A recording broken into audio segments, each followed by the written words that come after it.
Cook up अ storm movie को आप लोगों ने बहुत प्यार दिया, तो मैंने सोचा कि आप लोगों के लिए वैसी ही एक और फिल्म लेकर आऊं जिसमें एक अमीर और गरीब शेफ के बीच कंपटीशन हो और हमें उनका अमेजिंग खाना बनाने का तरीका देखने को मिले।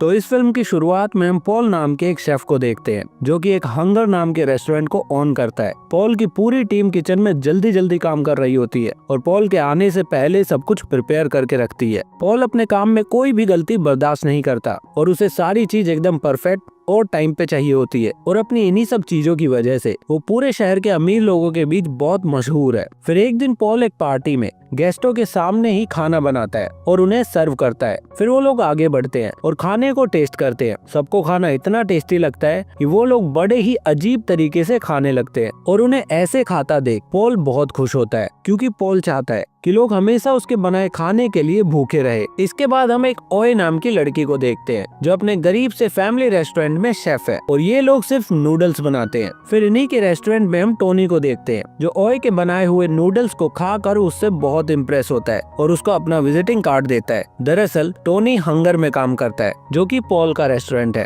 और वो ओए को भी उसकी टीम में काम करने का ऑफर देता है। ओए उसका कार्ड लेकर अपने पास रख लेती है लेकिन उसको पॉल के बारे में कुछ भी नहीं पता होता, इसलिए रात को वो रेस्टोरेंट के बारे में इंटरनेट पे सर्च करती है और उसे पता चलता है कि पॉल और उसका रेस्टोरेंट बहुत मशहूर है। बड़े बड़े सेलिब्रिटीज और अमीर लोग उसको अपनी पार्टी में बुलाते हैं और पॉल के साथ फोटो खिंचा के सोशल मीडिया पे डालते हैं। ये सब देखकर ओए सोचती है कि हंगर में काम करने से उसकी गरीबी दूर हो सकती है और यही सोचकर वो अगली सुबह पॉल के रेस्टोरेंट पहुंच जाती है जहां पर उसको टोनी मिलता है और वो टीम के सभी मेंबर से ओए को मिलवाता है। फिर कुछ देर बाद पॉल भी वहां आता है और ओए को फ्राइड राइस बनाने को कहता है। दरअसल वहाँ पर ओए के अलावा एक और लड़का जॉब के लिए आया होता है जिसने किसी अमीर कॉलेज से शेफ बनने की पढ़ाई की होती है। पॉल उन दोनों के बीच कंपटीशन करवाता है। वो लड़का बहुत ही ओवर कॉन्फिडेंट होता है और किचन से सारा फ्रेश सामान निकाल कर फ्राइड राइस बनाने लगता है। वहीं ओए रात के बचे हुए राइस का इस्तेमाल करती है और अपने तौर तरीकों से फ्राइड राइस बनाकर पॉल के सामने पेश करती है। पॉल उस लड़के के राइस को स्मेल करके ही उसको बाहर जाने को बोल देता है जिससे वो लड़का बहुत गुस्सा करता है और पॉल से ही बहस करने लगता है कि एक रोड साइड गरीब से रेस्टोरेंट में खाना बनाने वाली लड़की का खाना मुझसे अच्छा कैसे हो सकता है। पॉल को उस पर बहुत गुस्सा आता है और वो उसको एक थप्पड़ मारकर वहाँ से भगा देता है।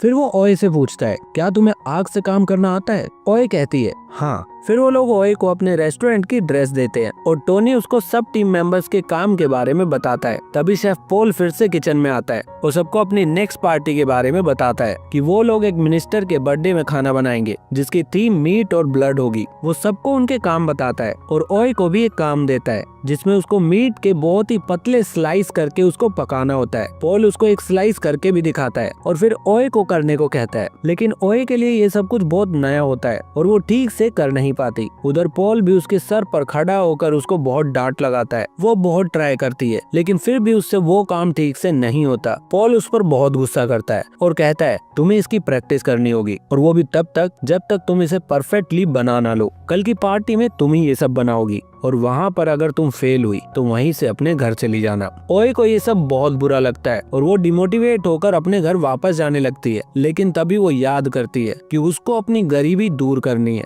और वो ऐसे ही हार नहीं मान सकती। यही सब सोचकर वो वापस से किचन में आती है और वो पूरी रात प्रैक्टिस करती है। फिर सुबह सब लोग किचन में आते हैं और देखते हैं कि ओए वहीं पर सोई होती है। उसके हाथों पर गरम तेल से जलने के निशान भी होते हैं। फिर पॉल भी वहां आता है और ओए उसके सामने मीट का स्लाइस करके उसको पका कर दिखाती है जैसे कि पॉल ने उसे बताया था। इन सब के बाद हम पार्टी का सीन देखते हैं जहाँ पर बहुत बड़े बड़े लोग आए होते हैं और इन्हीं लोगों में तोश नाम का एक अमीर आदमी होता है जो शेफ पॉल से डील करना चाहता है, लेकिन पॉल उसको हमेशा की तरह मना कर देता है। खैर, पॉल तो डील से मना कर देता है, लेकिन आप लोग मेरे चैनल को सब्सक्राइब करके मेरे साथ पक्की वाली डील कर लो ताकि मैं आपके लिए ऐसी ही मजेदार वीडियोस लेकर आता रहूं।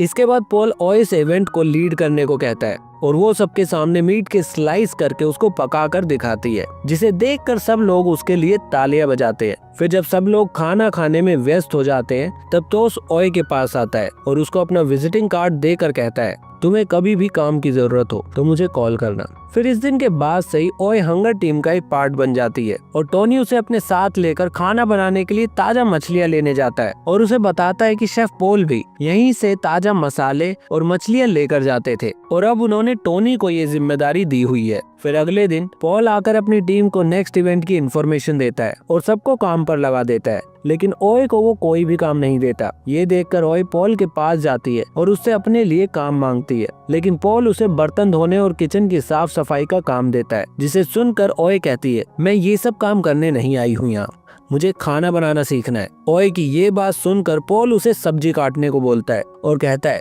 जल्दी जल्दी काटो। ओए उसकी बात सुनकर अपनी स्पीड बढ़ाती है और गलती से चाकू को अपनी उंगली पर मार देती है, जिसके बाद पॉल उसे गुस्से से कहता है तुम्हें कोई काम नहीं दे रहा हूँ क्योंकि तुम्हें कोई काम ठीक से आता ही नहीं है और ऐसे ही तुम स्पेशल नहीं बन सकती। पॉल से डांट खाकर ओए को बहुत बुरा लगता है। फिर जब वो अपने घर पर आती है तो अपने परिवार वालों को एक फैंसी सी डिश बनाकर खिलाती है जो उसने हंगर में काम करके सीखी थी, लेकिन उसके परिवार वालों को वो खाना कुछ खास पसंद नहीं आता। तभी उसके पिता किचन में जाते हैं और उनकी पुश्तैनी dish the cry baby noodles बनाकर लाते हैं, जिसे खाकर वो लोग बहुत खुश होते हैं। फिर उसी शाम ओए टोनी से मिलने उसके घर जाती है, जहाँ पर ये दोनों एक दूसरे को अपना खाना बनाने का तरीका सिखाते हैं और इन दोनों के बीच बहुत अच्छी दोस्ती भी हो जाती है। टोनी से सीखने के बाद अगले दिन हंगर किचन में ओए एक डिश बनाती है और अंकल डैन को टेस्ट करवाती है। इसी बीच एक टीम मेंबर किचन में काम करते हुए सिगरेट जला लेता है और ओए को दिखाता है, लेकिन तभी पॉल किचन में आ जाता है और उस टीम मेंबर पर बहुत गुस्सा करता है। इसके बाद वो बताता है कि उनके किचन में किसी ने चोरी करी है और वो चाहता है कि वो चोर खुद सामने आ जाए। पॉल की बातें सुनकर वो टीम मेंबर अपने आप सामने आ जाता है और पॉल उसे डांट कर नौकरी से निकाल देता है। इसके बाद ये लोग एक नए इवेंट पर खाना बनाने जाते हैं,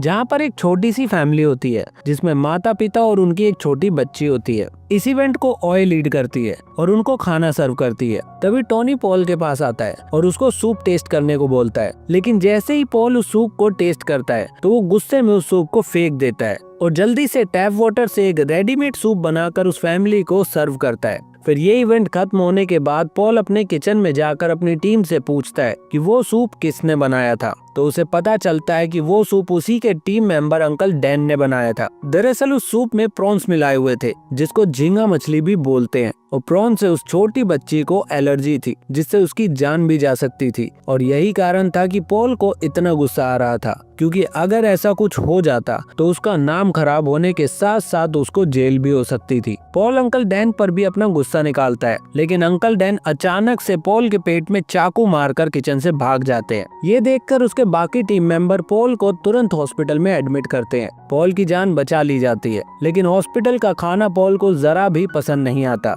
और इसी बीच ओए अपने घर से क्राई बेबी नूडल्स बनाकर लाती है और पॉल को खिलाती है। फिर नूडल्स खाते हुए ओए पूछती है, आप शेफ क्यों बने? तो पॉल उसे बताता है कि बचपन में उसकी माँ एक अमीर फैमिली के घर में साफ सफाई का काम करती थी। वहीं पर उसने देखा कि वो लोग अपने बच्चे को कैवियर खिला रहे हैं। कैवियर मछली के अंडे होते हैं जो कि बहुत महंगे होते हैं। तो पॉल ने सोचा कि जो खाना अमीर लोग खाते हैं वो हम क्यों नहीं खा सकते, और यही सोच लेकर वो फ्रिज के अंदर से कैवियर के जार को निकाल कर उसको टेस्ट करने की कोशिश करता है।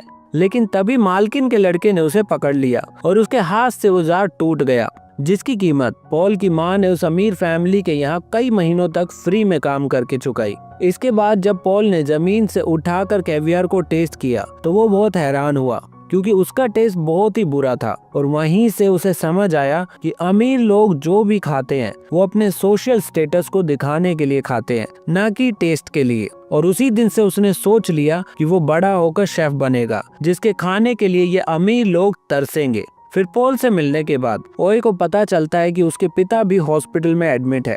ये खबर सुनकर ओए तुरंत भागती हुई हॉस्पिटल पहुंचती है और अपने पिता से मिलती है। वहीं पर वो न्यूज में देखती है कि उस फैमिली ने अपनी जान दे दी, जिस फैमिली को कुछ दिनों पहले हंगर टीम ने सर्व किया था, क्योंकि वो लोग काफी कर्जे में थे और शेफ पॉल को बुलाना उनकी बेटी की आखिरी इच्छा थी। इसीलिए उन्होंने अपने बचे हुए पैसे भी खर्च कर दिए और इस दुनिया से चले गए। खैर, इसके कुछ दिनों बाद हंगर टीम अपने अगले इवेंट के लिए एक जंगल में जाती है। वहाँ पर ओए देखती है कि उनको जिसने बुलाया है वो एक शिकारी है और वो लोग हॉर्नबिल नाम के एक पक्षी को मारकर पॉल के पास लाते हैं उसको पकाने के लिए। ओए को ये सब सही नहीं लगता क्योंकि हॉर्नबिल विलुप्त होने की कगार पर है और उसको मारना इलीगल भी है। इसीलिए ओए पॉल से इस बारे में बात करती है, लेकिन पॉल कहता है खाना खाना होता है, चिकन और इस पंछी में क्या फर्क है, और अगर हम सिर्फ चिकन ही खाते रहेंगे तो हमें नए टेस्ट के बारे में कैसे पता चलेगा। पॉल की ये सब बातें सुनकर ओए को बहुत गुस्सा आता है और वो हंगर से नौकरी छोड़ देती है। लेकिन घर आकर वो सोचती है कि नौकरी तो छोड़ दी, लेकिन अब पैसे कहाँ से आएंगे। तभी उसको मिस्टर टॉस का विजिटिंग कार्ड दिखाई देता है और वो अगली सुबह ही उससे जाकर मिलती है। ये वही आदमी है जो ओए को उसके सबसे पहले इवेंट में मिला था। टॉस ओए को देखकर बहुत खुश होता है और उससे कहता है हम लोग मिलकर एक नया ब्रांड बनाएंगे जिसके हेड शेफ तुम बनोगी। मैं तुम्हें इस दुनिया की सबसे बेस्ट शेफ बनाऊंगा।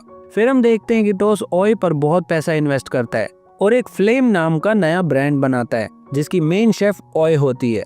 टॉस उसकी मार्केटिंग में बहुत पैसा लगाता है और ओए की कुकिंग स्किल से वो सब लोगों का दिल जीत लेती है। फिर देखते ही देखते ओए भी पूरे शहर में मशहूर हो जाती है। और फिर वो दिन आता है जब थाईलैंड की एक सेलिब्रिटी ओए को अपने एक इवेंट पर खाना बनाने के लिए बुलाती है, लेकिन वहाँ पर ओए को पता चलता है कि उस सेलिब्रिटी ने शेफ पॉल को भी बुलाया होता है। ओए को ये देखकर थोड़ा गुस्सा आता है और वो अपनी पहली डिश बनाकर सभी गेस्टों को सर्व करती है। सब लोग आकर उसके खाने को टेस्ट करते हैं और उसकी तारीफ करते हैं, लेकिन तभी वहाँ की लाइटिंग चेंज हो जाती है और सबका ध्यान शेफ पॉल पर जाता है और हम देखते हैं कि शेफ पॉल अपने अलग ही अंदाज में मीट को बनाता है और गेस्टों को सर्व करता है। सब लोग उसके बनाए खाने को बहुत ही अजीब तरीके से खाते हैं और उसका मजा लेते हैं। इतने में ही ओए फिर से खाना बनाने लगती है और इस बार वो अपने पुश्तैनी dish the cry baby noodles बनाती है और गेस्टों को सर्व करती है। सब लोग नूडल्स खाते हैं और फिर से ओए की तारीफ करते हैं, लेकिन पॉल से ये सब नहीं देखा जाता और सब लोग फिर से पॉल के पास जाकर